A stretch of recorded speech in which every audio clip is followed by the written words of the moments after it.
Hello everyone and welcome back to Terrifying Bedtime Tales. I know many of you use these videos to fall asleep, so before you drift off, I'd love it if you could leave a comment letting me know where you're listening from around the world. Also, don't forget to like and subscribe if you're enjoying this video. This happened a few months ago. I've been driving for Lyft for a few years now, and I usually stick to late night shifts. The roads are quieter and the tips are better, but there is a trade-off. Every once in a while you get a story that sticks with you, and not in a good way. I'd always thought of myself as careful. I've dealt with my fair share of odd passengers, but nothing, and I mean nothing, even came close to being as strange as what I'm about to tell you. I didn't have a dash cam at the time, and that night was the main reason I installed one. It started off normal enough, just me and the odd sounds my car would occasionally make. I've got this beat up 2004 Volvo, but it's reliable as hell. The streets were quite literally deserted, which, like I said earlier, I preferred sometime after 2 p.m. I got a request from a convenience store nearby. Seemed harmless at first, but for some reason I got this weird feeling in my gut about it. You ever get that feeling like something's off, but you can't explain why? That's exactly what hit me as I drove up. Before I even saw the guy, I figured out why I was getting that gut feeling. The convenience store I was pulling up to was closed. All the lights were off, and there was not a single car in the lot. As I pulled closer, I saw him. I made sure to drive pretty slowly so I could get a good look at him. He was pacing outside the store wearing this ratty hoodie that looked like it hadn't seen a washing machine in years. I'm not kidding about that. There was literally a hole in the sleeve. His movements were jerky, like he couldn't stand still, and he kept glancing over his shoulder like he thought someone was after him. If I had to guess, he was on something. I probably should have just canceled the ride and driven away. I even hovered my finger over the cancel button, but I didn't. For whatever reason, I unlocked the doors, and he slid into the back seat without a word. I regretted my decision the moment I took my foot off the brake. Most people either scroll on their phones or stare out the window, but not him. He just sat there staring at me through the rearview mirror, not blinking, not looking away, just staring directly at me. I tried not to stare back, but I couldn't help but catch his eye a couple of times. He looks kind of angry, which was also pretty unsettling. I tried to ignore him and turned on the radio to break the silence. I don't even remember which station I clicked on, but the moment the music started playing, he snapped at me to turn it off. His voice was deep and a little raspy, and I could tell he was a smoker. Right away, that kind of caught me off guard, and I dr the steering wheel a little bit. I resisted the urge to look at him in the mirror and just did as he said, gripping the wheel a little tighter. I didn't say anything, and we drove in silence for a while. I thought maybe he'd just sit there quietly until we got to his stop. That's what I was hoping for at least. But then he spoke. I remember the conversation like it was yesterday. He asked me if I ever picked up someone I shouldn't have. That question hit me like a brick. I let out this awkward laugh and said, well, I hope not. I was trying to keep it light, but he didn't react. He just leaned back and muttered something to himself that I couldn't hear. Then he started going on about how he used to be an Uber driver and he quit because some punks stole some stuff from his car. He was slurring his words a bit, so I couldn't make out everything he said, but I got the gist of the story for the most part. One looked in the mirror once or twice while he was telling me the story, and I realized he was smiling the whole time, which was incredibly unsettling. A normal person wouldn't smile talking about something like that. He concluded his story by saying, it's funny how much trust you put in someone sitting right behind you. That comment was what did it for me. I started thinking about him as more of a threat than just a crazy drug addict. Unfortunately, there wasn't much I could do about it. I felt my pulse speed up. I kept my eyes on the road, but my mind was spinning. I glanced at the GPS, focusing on the destination like it was some kind of lifeline, but the guy did not know when to stop talking. He kept babbling about nonsense, some of it concerning and some of it just gibberish. I honestly couldn't keep up. Eventually, he started apologizing to someone, although I don't think it was me. He began insinuating that he had just done something awful and that he was a bad person. He kept saying I didn't mean it, repeatedly followed by a few frantic sorries. I didn't respond, worried that he'd do something. If I did, I didn't know what he'd done or what he was capable of. But I wasn't about to find out. We were only a few minutes from his stop when he snapped out of his muttering haze and yelled at me that I had missed the turn. I didn't miss it. The GPS clearly showed we were on track, but I slammed on the brakes anyway, mostly out of fear. He demanded that I pull over, so that's what I did. My hands were shaking at that point. I just wanted the nightmare to be over. As soon as I shifted into park, headlights appeared behind us. It was a police car. I said a silent prayer and watched as it crept down the road, its spotlight briefly sweeping over my car. The guy in my back seat slouched down like he was trying to stay out of sight. I turned my head and saw him lying almost perfectly flat on my back seat.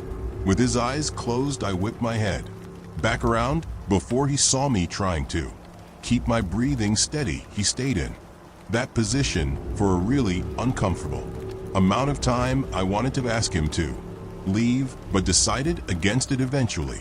He lifted his head and told me I had gotten lucky before I had a chance to do anything. He opened my car door and disappeared. I ended up calling my shift. Short after that, I was shaken up and didn't feel like driving around anymore. It wasn't until a few weeks later that I came across something on my phone that proved how dangerous of a situation I had been in. According to a news article, a convenience store had been robbed on the night I picked up that passenger. It was 2 blocks from where I had picked that guy up. It makes me sick knowing I was inches away from a dangerous criminal who could have harmed me if he had chosen to. I'm a little scared to contact the police about this. I try to avoid law enforcement for various personal reasons I won't get into. I'm not really sure if my report would even help. Either way, I'm much more cautious about who I let in my car. Music. I used to live in the city. The urban lifestyle is honestly what I always envisioned for myself. I'm not going to get into it, but after an extremely traumatic experience, I couldn't bear even the smallest noises. I began to hate noise in general. My psychiatrist told me I had developed a rare case of phonophobia, so that pins and needles feeling you get when your foot falls asleep. It's kind of like that, but in my chest, always there, like my body was brack ring for something that wasn't coming. Every car horn or slamming door felt like a jolt straight to my nerves. I couldn't keep living like that. About 3 years ago, I found a cabin buried deep in the Pacific Northwest. I don't want to say exactly where it was for reasons you'll soon understand, but all I'll say is that it was somewhere in Oregon. It seemed perfect. Very few neighbors, no traffic, barely any cell service. What really sold me on it, though, was the lack of noise. It was just me and the peace and quiet. For the first time in months, I thought I might actually feel safe. The cabin itself was small, but cozy. To be fair, it was exactly what the listing had promised. You could tell it had been built to last, with thick wooden beams and a sturdy stone fireplace. It smelled like pine and old books. When I first walked in, you know, that kind of earthy scent that's almost comforting. Think like one of those old cabin-style bed and breakfasts. For any of you who have gone skiing before, the nearest Neighbor lived about a 10-minute walk, down a narrow dirt path I didn't meet. Her right away though, for the first few days I just soaked in the silence. I'd wake up to the sound of birds instead of sirens, and at night the only thing I heard was the wind brushing through the trees. It was like the whole world had pressed pause and I could finally breathe again. I did all my work for my laptop, so there really was no need for me to connect with the outside world.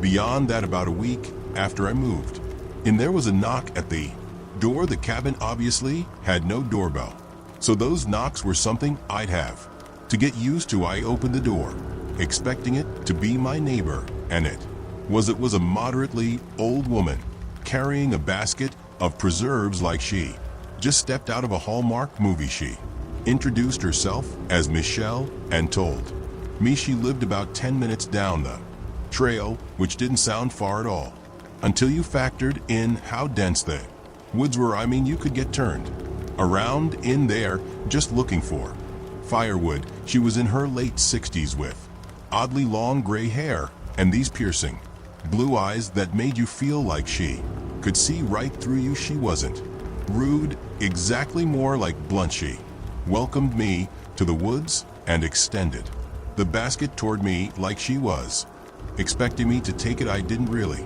have much of a choice. She was practically shoving it in my face. I know it sounds hospitable, but her vibe seemed a little off, if that makes any sense. I grabbed it impulsively, but I admit I had never been treated that way by a neighbor before. It wasn't anything crazy, but it wasn't something I was used to. I thanked her as I took the basket, and she looked at me like she was expecting me to say something else. I honestly didn't know what else to say, so I just smiled. She kept staring at me awkwardly, which confirmed my suspicion that this woman didn't interact with a lot of people. Eventually she spoke. She said these were her exact words, which I'll never forget. Always keep your lanterns full, your windows shut tight, and your wits sharper than your axe. It wasn't something a normal person would say to someone else. It was like she was reciting from a rule book. It honestly sounded more like a warning than advice. I nodded, smiled, and turned to go back inside. After shutting the door, I stood there in silence, waiting to hear her footsteps walk away. She didn't walk away for a good 45 seconds, which was probably the strangest part about the whole interaction. Despite the weird vibe, I did appreciate her kindness. She seemed reclusive, but not unfriendly, the kind of person who'd help you if you asked, but wouldn't go out of her way to pry. I told myself it was nice to know someone was close by, even if I didn't plan on meeting her. I didn't even bother looking in the basket. I just set it down in the living room and forgot about it. There was a thunderstorm that night, which is extremely rare for Oregon, but it does happen. I lit a few candles and curled up on the couch with a book, trying to ignore the fact that the power was flickering every few minutes. Some of you might find that kind of isolation scary, but I actually loved it for some reason. My brain wasn't freaked out by the natural sounds of the thunderstorm. It was actually that specific storm which gave me that realization. I listened intently to everything outside, and it was I say, soothing, but of course that peaceful feeling didn't last. A few hours after the storm started, there was a knock at the door that nearly made me jump out of my skin. I say knock, but it was really more of a banging. It was loud and definitely not natural, like whoever it was didn't care that it was pouring outside. My heart started pounding, and I began to feel that god-awful tingly sensation in my chest. After hesitating for a few seconds, I grabbed the flashlight and got up to check who it was. I looked through the little glass window pane next to the door. It was Michelle, soaked to the bone and clutching a flashlight. I opened the door, and she spoke before I even had a chance to greet her. She blurted out that she saw someone near my woodpile and that I should know about it. I was beyond Confused, but her words were incredibly concerning, and that took precedence. I stepped out onto the porch, shining my flashlight into the rain, but I couldn't see anything but trees. I asked her if she was sure, and she nodded. Her eyes kept darting to the woods like she was expecting someone to emerge from it any second. The whole thing was pretty freaky. I kept looking around, but there wasn't much I could make out between the darkness and the chaos of the storm. Before I could say anything else, she told me to be careful and began walking away without waiting for a response. I watched her head back down the path toward her cabin, clearly unfazed by the pouring rain. I stood there until the glow of the flashlight disappeared out of sight, and then I went back inside. The literal second I shut the door, I realized her story was riddled with holes. How could she have seen someone near my wood pile if her house was 10 minutes away? She must have been on my property to begin with. Why the hell would she be snooping around my cabin during a thunderstorm? Was she lying? It didn't sit right with me, but marching over to her house in the middle of a thunderstorm was the last thing I was going to do. Still, I had to do something. I locked up the cabin as securely as I could and sat in my room listening. The storm started to die down after a while, but I still felt pretty uneasy. A few more hours passed without incident, so I decided that it was probably safe to go to sleep. I can't remember exactly what time it was, but sometime after midnight I woke up to the sound of a branch snapping just outside my bedroom window. I'm a really light sleeper, so I was 100% POS positive it was a branch snapping and not something else. I froze in place for a few tense seconds listening. Eventually, I crept to the window half, hoping I wouldn't see anything at first. I didn't, but then I spotted her, Michelle. She was standing at the edge of the woods, her body angled away from my house. I could tell it was her because her hair was so long and disheveled. I strained to make out more, but being as there was only moonlight to help me see, it was no use. I saw her beginning to turn around, so I ducked beneath the window before she could catch me looking at her. I stayed crouched there for what felt like forever, and I finally mustered the courage to peek again. She was gone. I genuinely didn't know what to do. I hadn't exactly pegged her as dangerous, just weird, but at that point I was having second thoughts. It didn't make sense. Why would she try and warn me earlier if she was the one poking around? I didn't sleep for hours. I was pretty dead set on just staying up until sunrise. A few hours passed, and I was starting to get tired as I finally began letting my guard down. There was a knock at the door. It wasn't like the banging from earlier. It was actually kind of quiet.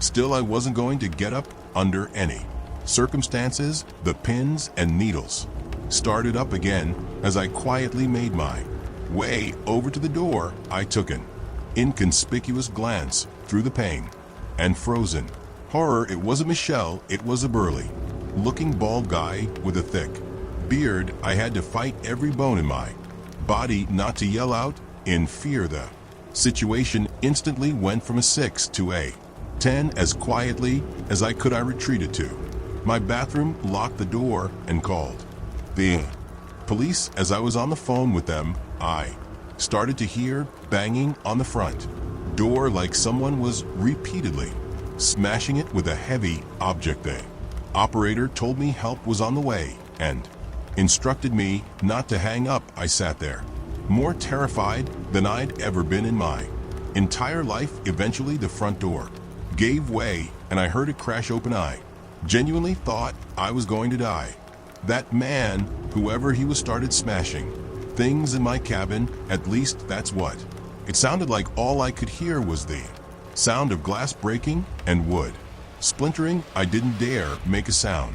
Luckily, that man didn't seem to look for me because I never heard his footsteps leave the living room. Eventually, the smashing sound stopped and I was sitting In complete silence again I had been, fighting off a panic attack the whole time. To my surprise, the police actually arrived pretty quickly, but not soon enough to catch that guy in the ACT. Was long gone. I pleaded with the officers to help me out, but they were downright useless. They did a pathetic search of the surrounding property, but that was it. They wouldn't even agree to search the wood, saying that it was too dense, and they were unlikely to find him there anyway. I begged them to accompany me to Shangla's house, at least, which they agreed to. When we got to her property, my jaw literally dropped. The entire cabin was abandoned. The cops confirmed this and said no one had lived there in decades. I told them they had to search it for squatters, but they told me there was no reason for them to do that. They tried to tell me that there was no clear signs of habitation, so it would be a waste of time. I damn nearly lost my mind when I heard them say that. I tried to argue, but they more or less told me that living in the woods was a risk I was taking and was not their problem. They left after that, which infuriated me. I obviously moved out of that cabin, but not before spending one more night there. It was awful, but I made it through without anything happening. Things have been good for me since then, but I still constantly think about this experience. Some of my superstitious friends have theorized that Michelle was actually a spirit that was trying to protect me, and that she was really just trying to watch over my property for whatever reason. I don't believe in the paranormal, so I think it's much more likely that two people, her and that man, had been squatting in that abandoned cabin. I just still don't understand why they decided to target me, or why Michelle would bother to warn me if she were planning on breaking into my house. I don't think I'll ever know. Music. My name is Luke, my girlfriend Catherine, and I met 3 years ago as freshmen in college. We go to Stanford, which has been my dream school since I was like 8. Neither of us are from California. Pretty far from it, actually. We're both from Ohio, her from Cincinnati, and me just outside Columbus. I think that's a big reason we were so attracted to each other. I think people from similar areas are naturally drawn to each other for whatever reason. Stanford's not a huge school, but most of the student body is originally from California, so us being from the Midwest definitely differentiates us. One of the traditions we've created is how we split Christmas between our families. Catherine's popular amongst my relatives, so her presence is always appreciated and welcome. Damn near expected at this point, since her house is just a 2-hour drive from mine. We decided early on to spend Christmas Eve with my family, who celebrates Christmas Eve night, and then drive through the night to her house for Christmas Day. Until I met her, I didn't realize that most families celebrate Christmas the day of, not the night before. Oddly enough, my favorite part of the holiday isn't Christmas Eve or Christmas Day, though. It's that late night drive. It's become its own little tradition, something we both look forward to every year. The first time we did it still remains one of my favorite memories with her, because of where I live. The quickest route from my house to hers doesn't take us on a major highway. Most of the route is quiet back roads, just fields, trees, and the occasional distant farmhouse. It's always really late at night when we do it, so in combination with the secluded route, we rarely encounter any other cars. It feels like the world is asleep and we have it all to ourselves. Don't laugh, but we always blast Juice WRLD during the drive. His music has been a shared obsession since we met. I know his music is a little cringy, but something about singing the lyrics together is really special. It's like we're in sin. This past Christmas Eve started like any other. After a wholesome night with my entire extended family, we packed up my car around midnight and hit the road. The snow was falling lightly and the roads were deserted as expected with the music, and heat cranked up. Everything felt perfect. That all changed in an instant. Though what I'm about to describe to you is still one of the most unsettling things I've ever experienced. Probably the most unsettling thing. I was driving along when the music was interrupted by my phone ringing. I GL'd down a little, irritated that I'd be getting a call this late. It was an unknown number. I ignored it without thinking. Probably a scam call. Those things are constant these days. Catherine made a joke about how committed those call center guys must be making calls on Christmas. I laughed in agreement, and that was that.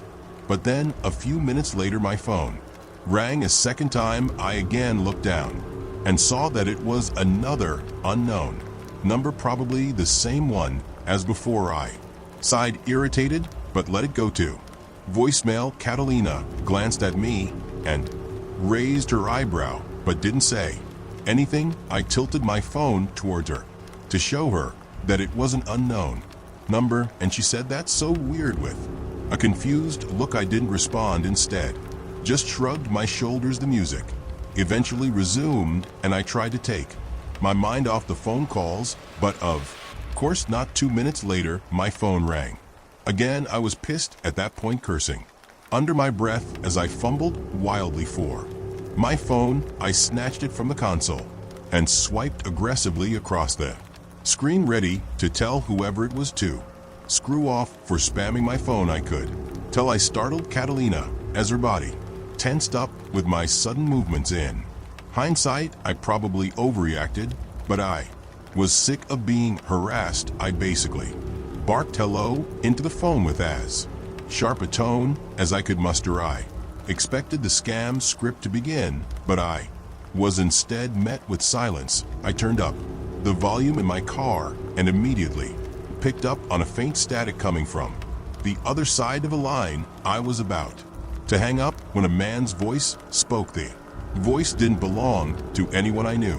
"Hello, Luke." I was so caught off guard I nearly swerved off the road. I couldn't speak. I felt my whole body starting to itch, which always happens to me when I'm nervous. Before I could respond, the man continued. He started reciting personal information, my full name, my address, details about my life that no stranger should know, details that no stranger could know. My mind was racing, trying to make sense of it. I wanted to pull over on the side of a road, but I kept driving like I was in some kind of trance. I considered shouting at him, but decided that anger wasn't the best resource in a situation like this. After he paused for a few tense moments, I finally spoke. I asked him what he wanted in a steady voice, trying to hide the fear I was feeling. The voice paused before delivering the words that made my blood run cold. He said that he wasn't here for me, that he was here for Catalina. Hearing my girlfriend's name was about 100 times more terrifying than hearing my own, and the horrified expression on her face told me that she was just as shocked as I was. I blurted out that I didn't know a Catalina, that he must have the wrong number. The man chuckled before saying, "She's sitting right next to you." That was too much for me. I pulled over on the side of the road. I had no choice. My hands were literally shaking. Fear I was about to say something when Catalina reached into my lap in one fluid movement and hung up the phone. Just like that, I literally screamed in her face, demanding to know why she hung up on a stranger that was making personal threats towards us. She didn't answer, just looked at me with wide, fearful eyes. I desperately tried to call the number back once, twice, 3 times, but it never went through. Catalina told me to keep driving, which I ultimately did, but not before questioning her. She told me she was scared and that I couldn't blame her for hanging up, which I guess was fair. I drove off in silence, but I still couldn't understand why she'd hang up the phone. I don't know whether I was more furious or afraid. Part of me was expecting that number to call back, but after about 10 minutes I felt like it was increasingly unlikely. At one point I looked over at Catalina and saw tears in her eyes. She told me she didn't feel safe, which I empathized with. Something in the pit of my stomach noted at me, though Catalina and I had been through enough in our relationship to know that trust didn't always come easily. There had been little things, white lies, half-truths, moments where I caught her being less than honest. I knew I was being paranoid, though how could she possibly have done anything to do with this? The rest of the drive was silent. I didn't play the music again, and neither of us spoke. My mind was still spinning with a million unanswered questions. Who the hell was that guy? How did he know so much about me? Only my family knew where we were driving that night, and they never pull a stunt like this. I was 100% sure of it. I couldn't think of another explanation, though. Even when we finally pulled into Catalina's driveway, I didn't feel much better. It's been almost a month since this happened, and I have yet to get my answers. Neither of our family members were responsible. We asked all of them. Catalina swears she's just as clueless as I am, which leads me to believe the person on the other end of the phone call had sinister intentions. You might think I'm overreacting to a harmless prank, but I'm telling you, other than our family members, there are no people on earth who knew Catalina and I would be driving that night. I've been really tense ever since. I can't help but brace myself every time my phone rings. I know he's going to call me again eventually. It's just a matter of time.